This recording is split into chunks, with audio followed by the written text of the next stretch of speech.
Olá, boa noite. Como é que nós estamos? Estamos de volta para, sem nenhuma programação, batermos aqui mais um papo. Eu nem chamo isso de gravar um vídeo, por não ter nada programado, não ter nada. Eu chamo isso de um bate-papo. Nós estamos aqui para batermos mais um papo descontraído, um papo informal. Nós queremos falar hoje, bater esse papo com você, sobre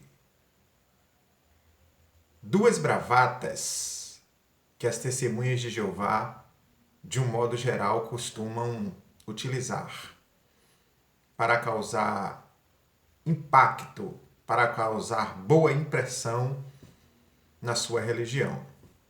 Eu não sei se devo falar desses dois impactos neste vídeo ou se falo apenas do primeiro impacto para que o vídeo não fique muito longo. Não é verdade? Ninguém gosta de assistir longo vídeo na internet. Eu mesmo vídeo com mais de 20 minutos, até 20 minutos dá para assistir, que 20 minutos já é longo, viu? Até 20 minutos, se for um assunto muito interessante. Eu acho que o tempo ideal de um vídeo é 10 minutos, 15, tá de bom tamanho. Mas eu vou me esforçar para que esse vídeo fique de um tamanho aceitável e vou ver se falo apenas da primeira bravata que as testemunhas de Jeová utilizam. Talvez você, testemunha de Jeová, ou você que não é testemunha de Jeová, já disse ou já ouviu a seguinte frase. Uma testemunha de Jeová, por exemplo, chegou para mim há um tempo atrás e disse, querendo impressionar, disse: nós somos a única religião que não pegamos em armas. Nós somos a única religião que não servimos a nenhuma milícia armada. Nós somos a única religião do mundo que não servimos nem ao exército, nem à marinha e nem à aeronáutica. E a gente precisa reconhecer que isso causa um impacto tremendo. Quem ouve uma frase dessa de uma testemunha de Jeová, para e pensa assim e diz, realmente, o que as armas têm feito na sociedade, na comunidade mundial. Então as testemunhas de Jeová usam essa bravata. Nós somos a única religião do mundo que não pegamos em armas. Mas quando nós deixamos a bravata de lado e nos apegamos às Escrituras Sagradas, nós vamos ver, chegarmos à conclusão de que as testemunhas de Jeová não têm nenhuma razão e que essa frase, nós somos a única religião do mundo que não pega em armas e por isso somos a única religião verdadeira, não passa de uma bravata. Eu já disse que esse vídeo ele não estava no script para hoje. Eu resolvi botar o celular assim, rascunhar alguma coisa e falar muito mais de improviso do que de... Pois bem, vamos fazer uma consulta rápida à Bíblia Sagrada para ver se as testemunhas de Jeová têm razão ao baterem no peito e dizer: nós somos a religião verdadeira porque somos a única religião do mundo que não pegamos em armas. Será que isso faz das testemunhas de Jeová a religião verdadeira? Vamos consultar a Bíblia paralelamente à história. Na história da nação de Israel, vamos começar a partir do período dos juízes.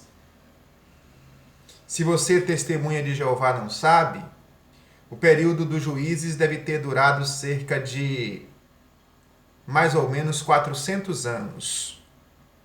depois da morte do profeta Samuel. E o período dos juízes, as 12 tribos eram independentes entre si. Cada uma das 12 tribos tinha a sua chefia. E cada tribo das 12 tinha a sua milícia armada. Atenção! Todos eles, pelo menos teoricamente, todos eles servos de Jeová. Inclusive o chefe tribal. O chefe tribal era servo de Jeová, era servo de Deus, e os soldados, a milícia armada dessa tribo, também eram todos servos de Jeová. Isso durante o período dos juízes, que durou mais ou menos, para mais ou para menos, 400 anos. Terminando o período dos juízes, nós começamos o período da monarquia. O primeiro rei de união nacional foi Saul. E Saul também, servo de Jeová, escolhido por Jeová, tinha o seu exército, as suas forças ou a sua força de segurança armada. Tinha polícia, tinha policiais, tinha exército. Tinha a sua milícia armada. Saul, servo de Jeová, escolhido por ele para ser rei sobre Israel. Saindo de Saul, nós vamos chegar em Davi, o famoso rei Davi. Davi, também servo de Jeová, servo de Deus, tinha a sua milícia armada. Não só uma escolta pessoal, até mesmo antes de ser rei, uma escolta pessoal. Ele, servo de Jeová, tinha uma escolta pessoal, todos os soldados, servo de Jeová, servo de Deus. Agora Davi, como rei de Israel, comandava, era comandante supremo das forças armadas, da milícia armada de Israel. Todos servo de Jeová. Saindo de Davi, nós vamos dar com Salomão, servo de Jeová. Salomão, servo de Deus. Salomão, servo de Jeová, também era comandante supremo das forças armadas de Israel, da milícia, da polícia armada de Israel. Esses são os 3 reis de união nacional, de governo nacional: Saul, Davi e Salomão. Depois da morte de Salomão, o país de Israel se dividiu em 2. Reino Norte, as 10 tribos, e Reino Sul, 2 tribos, Benjamim e Judá. Cada uma das divisões, das 2 divisões do país, tinha o seu governo próprio. Para você ter uma ideia, testemunha de Jeová, você que é testemunha de Jeová, para você ter uma ideia, somente o Reino Norte, que reunia ali as 10 tribos de Israel, eles tiveram, durante o seu tempo de história, 19 monarcas. Tiveram 19 reis. E todos esses 19 reis, do primeiro, que foi Jeroboão, até Oséias, o último. De Jeroboão, o primeiro, a Oséias, o 19º. Todos eles eram comandante supremo das forças armadas do país, da milícia armada do país. Todos eles, tanto o rei como a milícia armada, eram todos servos de Jeová.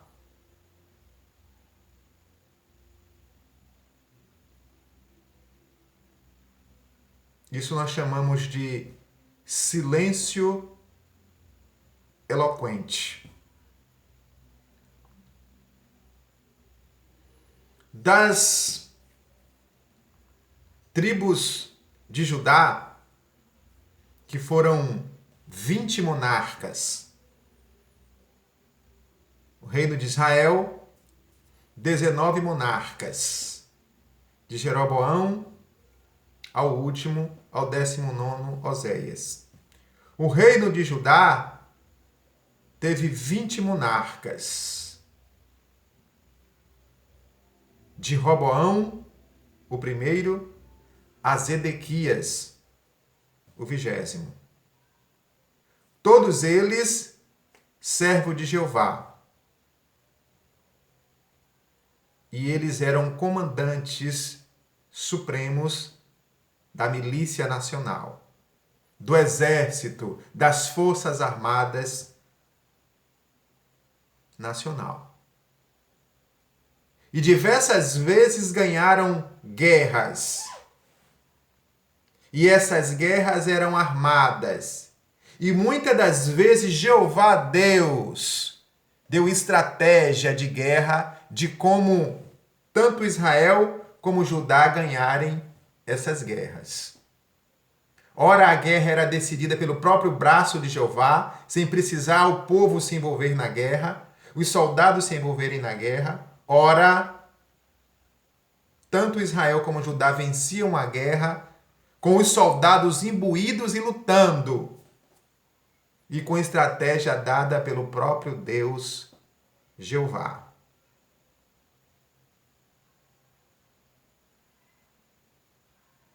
E Jeová nunca fez qualquer reclamação, tanto no Reino Norte, como no Reino Sul, e ainda como os 3 reis de união nacional. Vejam que os 3 reis de união nacional, os 19 monarcas do Reino Norte e os 20 monarcas do Reino Sul, todos eles tinham milícias armadas, eram chefes supremos de força ou de forças nacional de segurança, e Jeová nunca fez qualquer reclamação sobre isso. Por que não citarmos aqui, por exemplo, quando João Batista estava batizando no Rio Jordão, chegou para ele os soldados, a milícia armada. Chegou para João Batista policiais e perguntou para João: e nós? O que é que nós precisamos fazer para ser batizados ou para ser salvos? Você pensa, testemunha de Jeová, que uma das coisas que João Batista ordenou ou prescreveu a esses policiais foi: deixem a farda, deixem o serviço militar, deixem de pegarem armas? Não há essa recomendação. João Batista disse aos policiais que lhe perguntaram o que eles deveriam fazer: não façam maldade com ninguém. Não defraude a ninguém e se contentem com o seu salário. Onde está a recomendação de João Batista para que esses soldados se tornassem servos de Jeová, que deveriam deixar ou evitar o serviço militar? Que deveriam deixar ou evitar pegarem armas? Nós não encontramos essa recomendação por parte de João Batista. Parece que o corpo governante é maior do que João Batista. Parece que o corpo governante é maior do que o próprio Jeová, porque Jeová nunca proibiu, desde o nascituro, desde o período dos juízes, passando pelos 3 reis de união nacional, passando pelos 19 reis do Reino Norte, passando pelos 20 reis do Reino Sul. Jeová nunca proibiu, mas o corpo governante, que é maior do que João Batista, que é maior do que Jeová, que é maior do que Jesus Cristo. Quando digo que é maior é porque eles se apresentam assim, se sentem assim. Que é maior do que Jesus Cristo, eles proíbem aquilo que Deus não proibiu. Tem mais um caso aqui na Bíblia Sagrada. Eu estou lembrando aqui que quando o povo de Jeová voltou do cativeiro e estavam sob o comando de Neemias, reconstruindo os muros de Jerusalém, houve um momento que a oposição era tamanha e que o risco que as pessoas estavam sofrendo, ocorrendo ao levantarem os muros de Jerusalém, era risco de morte. E uma das recomendações que Neemias fez foi: vocês trabalhem com uma mão com a colher de pedreiro e com uma espada, uma arma letal na outra mão. Parece que o corpo governante é maior do que Neemias.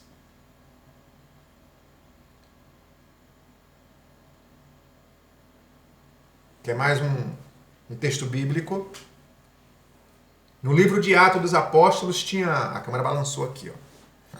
No livro de Atos dos Apóstolos, capítulo 10, você já sabe do que eu estou falando, né? Em Atos dos Apóstolos, capítulo 10, tinha um homem que chamava a atenção de Jeová. E ele não era judeu, não era cristão, mas chamava a atenção de Jeová. Chamava a atenção de Deus. O nome desse homem era Cornélio.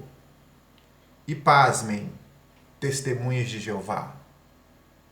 Cornélio era centurião. Centurião era comandante de uma companhia da polícia militar da época. E essa companhia tinha 100 soldados. Ele era comandante de um batalhão, de uma companhia de 100 soldados. O militar Cornélio, comandante de soldados que pegavam em armas e armas letais, chamava a atenção de Deus. Por causa da bondade, do tamanho do seu coração. Embora um homem bom, embora um policial de bom coração, Cornélio não estava salvo porque tinha bom coração. E Deus se interessou em pregar, em providenciar a pregação de Jesus Cristo para Cornélio. E foi salvo Cornélio e toda a sua casa. Veja, policial militar salvo. Mas no salão do reino, que é maior do que a igreja primitiva, que é maior do que Jeová, não existe policial militar salvo.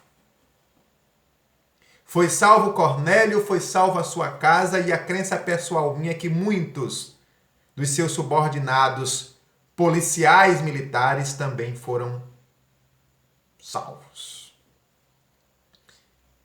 Reflita comigo, testemunha de Jeová. Eu não quero e nem devo escrachar você. Não estou aqui para isso. Eu teria coisa mais importante para fazer do que estar nas redes sociais apenas escrachando você. Eu quero dar a minha ínfima contribuição para, se não conseguir levar você à verdade, que é Jesus Cristo, pelo menos da minha pequeníssima parcela de contribuição. E essa parcela eu chamo de fazer você pensar. Forte abraço.